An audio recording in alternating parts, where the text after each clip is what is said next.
Hey Peyton, nice to see you again on this beautiful Sunday. Here on Key Corker and you back in Ohio. This time with a Memento Mori quote again. Um, it's no less than Steve Jobs who said, "Remembering that we are going to die is the best way I know to avoid the trap of thinking you have something to lose. You are already naked. Don't have something to lose." So, you have some ideas upon this quote. Let's share them with us, and dive right into it. Wonderful to be back, man. And this is a great quote from somebody who definitely did not suffer from self-limiting beliefs. Obviously, Steve Jobs built really big, built Apple, and then he got kicked out of his own company, and then he went and built Pixar and built that quite impressively into something also quite cool. And really, Steve Jobs, in my opinion, is one of the best visionaries or most talented visionaries and that entrepreneurship has ever seen. He's a really cool example of what it looks like to have a vision and push for it, see some opportunity that's big and see what the potential could be of something that's never been done before, and then to drive and create and push people toward a common vision and to paint a picture of what is possible. And obviously, like us all, he was a deeply flawed human in many ways, not a good dad, but he is a great example of the unlock that you can experience in your mind if you have the right perspectives, if you have the right calibration. He didn't just start a company to try to own a corner computer store. He really did set his sights really high and try to do big shit. And he really did big shit.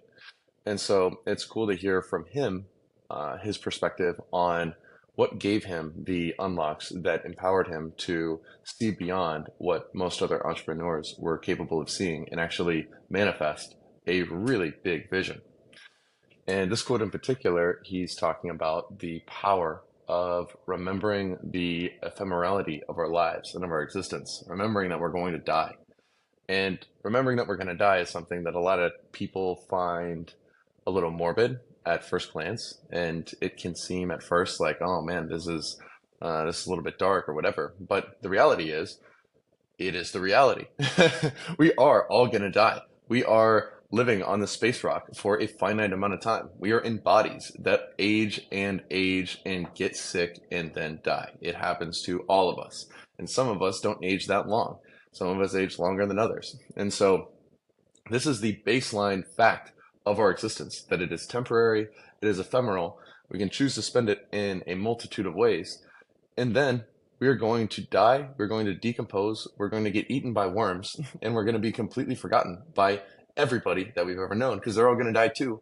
And even the people that get remembered, quote unquote, they might get remembered for maybe a generation, maybe two generations. Maybe if they're a big old king of like a civilization or something, maybe they'll get remembered for a couple thousand years if they really shoot high. And then they're going to get forgotten too. I love the poem Ozymandias, where there's this scene in a barren desert wasteland, and there's a broken statue that with an inscription describing an old king saying, "I'm Ozymandias. Look on me in despair. I will be king of all these lands. Look how great I am. I will exist throughout all eternity." Blah blah blah. But it's a total self delusion. He was the very fact of this setting showed that it already was ironically false, that this person had tried to inscribe himself into eternity when that is not the nature of the universe. All of us are going to die. All of us are going to disappear. And when we remember this, far from being a source of fear or inhibition, it actually is totally liberating.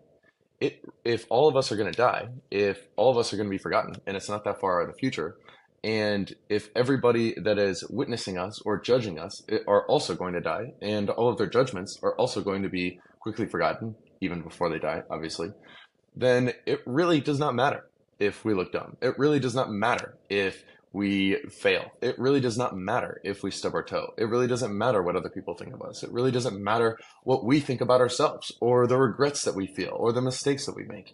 All of these things are so tiny, and death makes a mockery of all of the things that we tend to take so seriously. And when we take things super seriously, it might seem to us that this is the most productive thing that we can do if we take things really seriously, if we get really uptight about shit, if we really want stuff so bad and we want to control the outcome and every step along the outcome, and we can't accept anything being other than exactly how we wish it was, and we want everybody to think good things about us all the time, and we want to think really good things about ourselves and have a really good feeling about exactly the latest state of events at all time. These things limit us incredibly. They make us rigid. They make us unable to open ourselves to the possibilities, and they also make us suffer a lot. And thinking of death, in my experience, and in the experience of a lot of people, is an antidote to a lot of this seriousness, a lot of the gravity that we tend to put behind the truly minuscule, in the scheme of things, events and desires and wishes and momentums and wins and losses and opinions of others that occur throughout the course of our life, especially if we're trying to do shit that is not a smooth and easy and gradual and light path where we're just kind of going with the crowd and doing regular things and not sticking our neck out and not taking risk. If we are living fully, if we are trying to be true, truly manifesting the maximization of our potential, then we are not going to have this smooth ride with zero downside and zero ups and downs. It's going to be a bumpy ride, and there's going to be a lot of things that don't go how we plan. And keeping death in mind can enable us to loosen our grip on the course of events, loosen our grip on how we need to think about it or the story we need to have about it, because we can ultimately see that all of these things, all these games that I'm playing are just games. All of this is ephemeral. I'm having this journey and then it will end. Everything that I'm building, this house that I've renovated, will eventually crumble. This business that I'm building will eventually fall apart. It won't exist at some point. The stuff I build out of concrete will eventually disintegrate and crumble and fall. Everything around me is not going to exist at some point, especially me. And so it really does not ultimately have to be something that I hold so tightly, that I try to control every single step, and that I can't accept when things don't go how I plan or things don't go how I want them. And if we can remember that death does make a mockery of all the shit that we want to take seriously, then we can loosen our grip. We can be more relaxed. We can flow with the course of events and be more flexible and open to the way that things take their course. And ironically, it can empower us to look way bigger than we ever could. It was when I had real desire to look really smart or to be quote unquote successful or to think about myself successfully that I was unable to start businesses that I absolutely could have succeeded in, because even though I had way more to gain than I had to lose, I had a fear of failure. I had a fear of regret. I had a fear of self-shaming because I didn't feel good about how I had quote unquote wasted some of this, or how I had not been good enough to succeed in this. And these fears, because I was taking stuff so seriously and things seemed like a big deal, even though if I was looking with wise perspective, I would have realized that these are just games. These are just things that come and go. These aren't things that have to rule my mind and seem so permanent and so big dealy. If we lose this perspective, we limit ourselves. We prevent ourselves from sticking ourselves out there. We're ruled by fear because these things seem way more rigid, way more permanent, way more important than they actually are. And when we can loosen our grip, we can actually empower ourselves to do so much more, because we're not so ruled by fear. We're not so ruled by the concern about how we seem to ourselves and others. And then we can really be empowered to live a full life and be way less inhibited by needing certain things to go a certain way, because we can remember that if it goes good, if it goes bad, if it goes up, if it goes down, if people think this, if people think that, if I look this way, if I look that way, no matter what, we're not going to exist at some point, and it's not that far in the future. And so really, we should be enjoying this game that we're playing. We should be enjoying this journey that we're walking, because it is the only one we got. It's not going to last forever, and so we might as well make the most of it and try to live fully and open ourselves to however events take their course. What do you think about Memento Mori and the way that it can empower us to live a more full life? Hey, thank you, Peyton, for these beautiful ideas, which triggering new ideas in my head as well.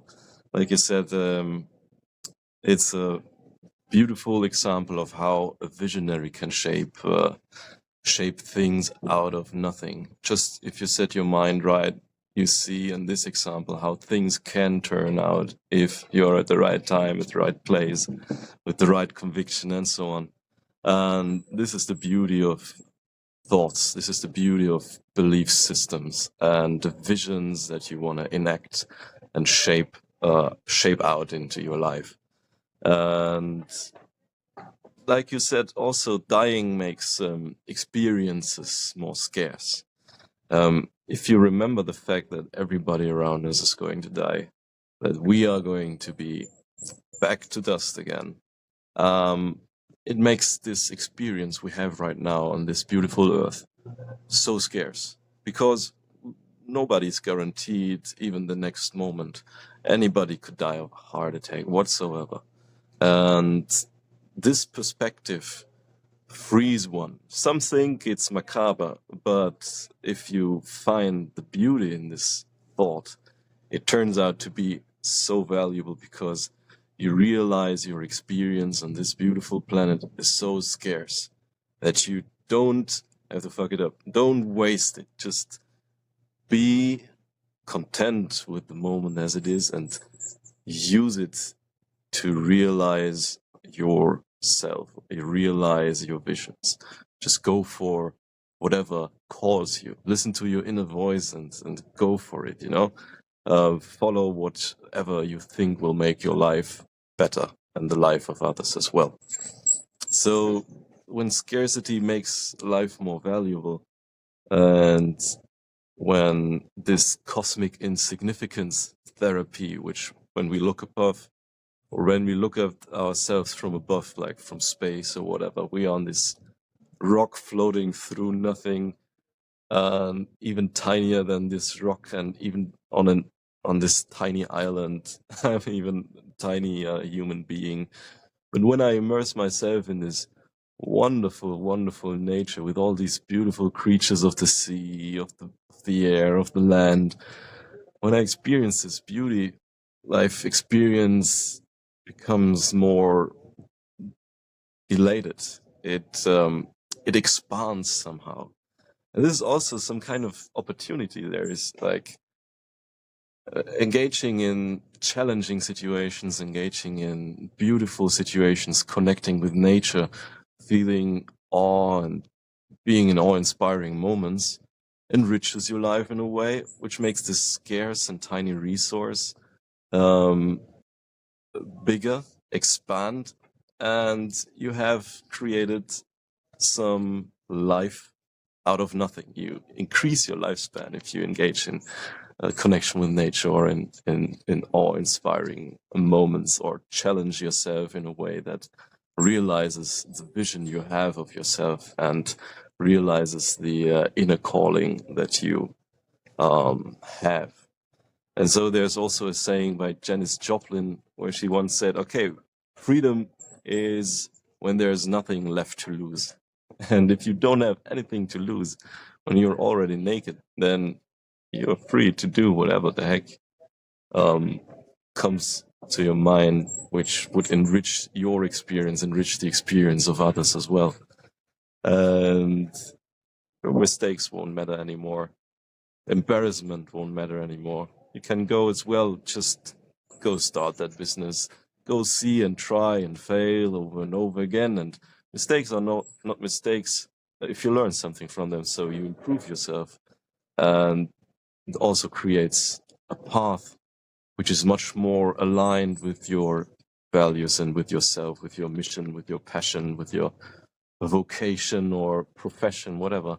And if you try to, there's this Japanese concept which comes to mind right now. It's ikigai, where you try to think of what your mission is in life. Maybe think of what your vocation is, what is calling you, and think, what can you get paid for, like professionally, and what are you passionate about? And if you intersect these circles and find a way to intersect all these things that you have inside of you and that society needs right now, like the right time, the right place, see what fits. Try to find fit of these things, and then you will have like an easy and sustainable and beautiful life that enriches your experience and makes this scarce resource. When you think about death for a moment, contemplate that you will die, and then think of all the life you have ahead of you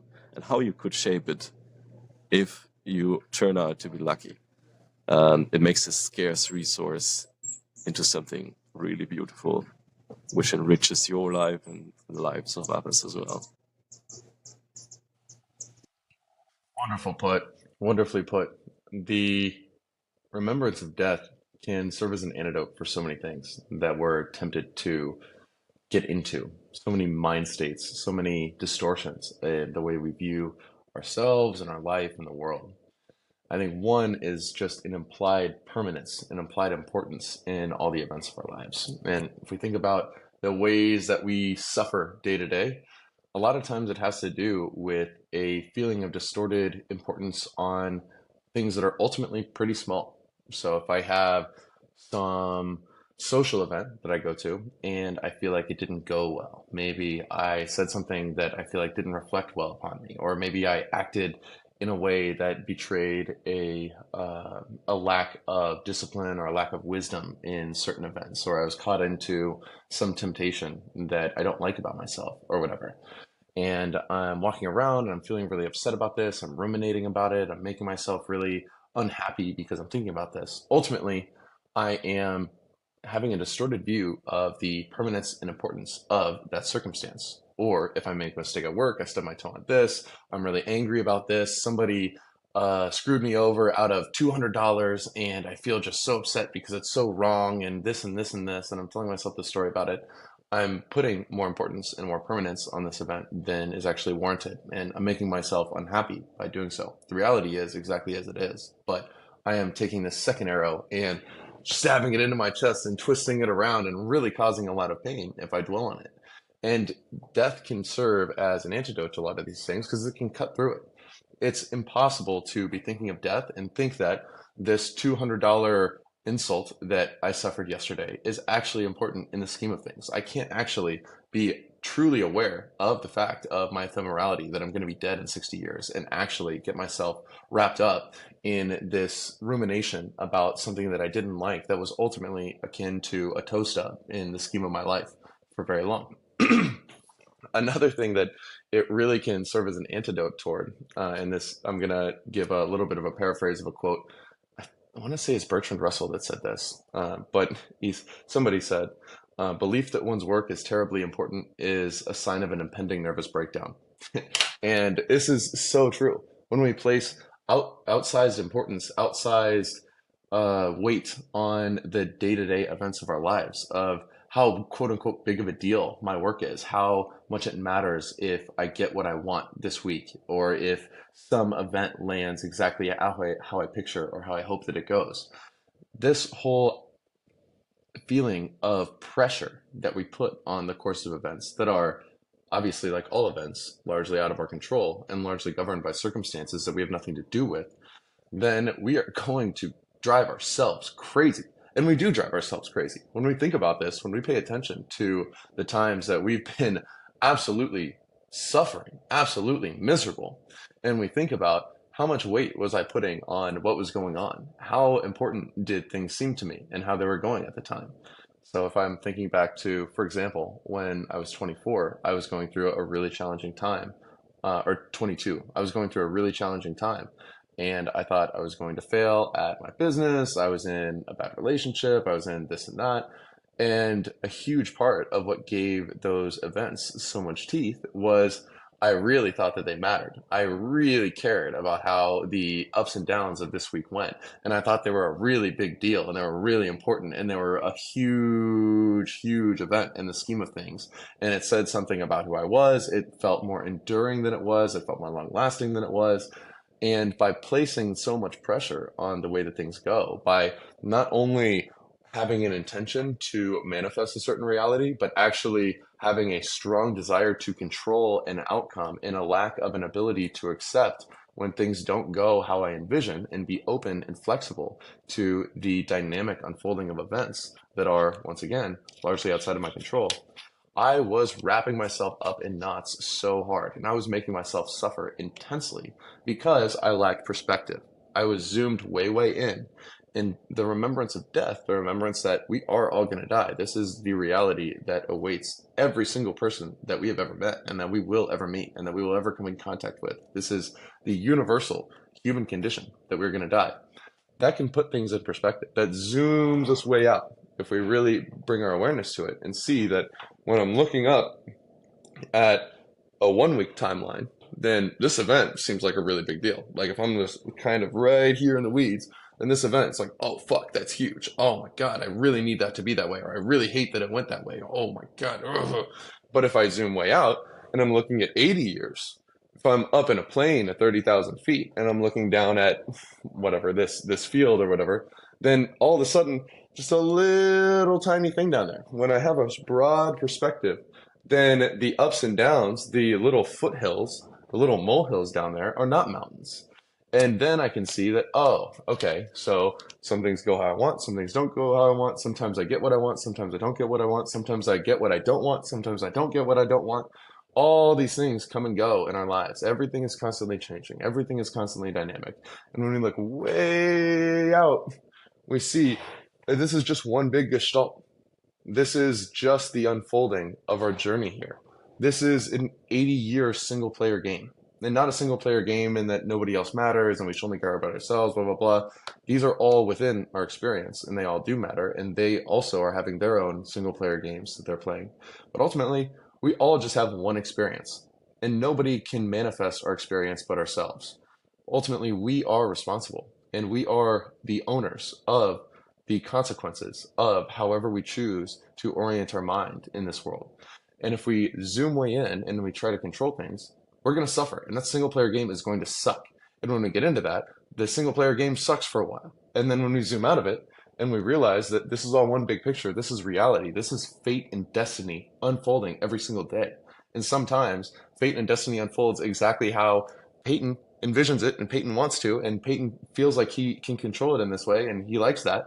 Sometimes it goes completely the opposite way. Sometimes he gets absolutely kicked in the shin by something that he wasn't even expecting, that didn't even have any visibility of, came out of nowhere, totally trips him up, throws him off his horse, and he's in some pain, in some serious discomfort, and disappointed by how things are going because there's all of a sudden this shakeup in the zoomed in view of the course of the terrain and how things are unfolding. But if I zoom out, if I can keep my mind on the big picture, then all of a sudden these things that seem to be such a big deal that I'm so upset about, that I'm causing myself crazy negative emotion about, I can have a much better experience in this one experience that I have. I can have a much better relationship with the unfolding of events, good and bad, and a remembrance that this is destiny. This is my reality. It is the present moment right now. Right now, nothing at all can be different than it actually is because it's already arrived. Everything that I'm seeing, everything that I'm feeling, everything that I'm thinking, the state of my mind, the state of my body, this conversation that I'm having, the thoughts that are entering in my brain, the flow of language, the temperature in the room right now, the weather outside, the freezing rain or snow in Ohio, the fact that it's whatever time it is, how much caffeine is in my body, the things that I have planned on the books for the rest of the day and how much time I'll have to do them and how they will go and the people that will be there. The present moment itself, this how much water is in this bottle of water and how it will taste when it reaches my lips. Every single thing is exactly as it is. This is reality. This is fate. This is the universal nature always playing out. And it will play out, it will play out, it will play out, it will be exactly as it is. We will have intentions that will lead to actions that will be associated with thoughts that will bring emotions, and all of this will be exactly as it is. This is one big gestalt of our journey here. And if we can become aware of the big picture, then it's far easier to be in harmony in it. It's far easier to flow with reality instead of trying to hold really tightly onto the rope and get rope burn from it because we're trying to grasp, because we're trying to cling, because we're trying to want and crave and control and make things exactly how we think they should be. When we lean on our own understanding, when we lean on our own strength instead of having a trust in the way things are. And for me, An awareness of death, an awareness of the big picture enables me to see things with brighter, clearer eyes and step back into a less contracted point of view and a more open point of view. And also to view this brief time that we have, this gift that we have of human existence, ephemeral human existence, as an end in itself. Today is not a day that I'm using to just trade in for some various set of ends. This workout that I go and do is not just so that I can gain a tenth of a pound of muscle or whatever, a hundredth of a pound of muscle and to just mess around just to trade it in for some result. This workday I have even is not just something that I'm doing to cash in for dollars in my bank account. It is, and certainly causes have effects. The things we do lead to certain outcomes. There's no denying that. But we need, or we can open ourselves to a posture that this workout, this workday, this conversation, this meeting, even this challenging thing that I don't want to do, even cleaning my kitchen after I made a mess an hour ago and spilled milk between the stove and the countertop, even that moment can be in and in itself. All of this is one great experience that we're having, and we can have different postures toward the reality as it unfolds. We can choose within our brain if we want to enter into the flow, if we want to be right here with whatever is, if we want to fundamentally embrace reality exactly as we encounter it. Or we can constantly try to resist it. We can constantly be in opposition. We can constantly be in an implied tug of war in negotiation with the way things are, constantly contracted, constantly treating everything we do and every day of our lives as just a means to an end. I just want to get through this week. I just want to cash this week in for whatever little progress I'm trying to get to on my goals. I just want to get past today because I want this thing from today and I just want to get through it, blah, blah, blah. This can happen for years and years and years, and we can never wake up to it if we're not careful. And ultimately, this is our only experience. This is our single player game. This is the movie that's playing out over five senses and mental sensations superimposed that we have. This is our reality. It is the present, and it's already here. And so that's what I'm looking to bring more and more into my mind this week is just, I have this brief time. I have this gift. I have this wonderful journey that I've been given, and I can either accept it, I can embrace it, I can go with it, I can zoom out and look at it as one big reality, one big picture where sometimes things go this way, sometimes things go that way, sometimes things are exactly as I wish, sometimes things are exactly against what I wish. And if I can bring that awareness of the big picture into things, all of a sudden the day-to-day events lose their power to send me careening into a spiral of resistance and unhappiness.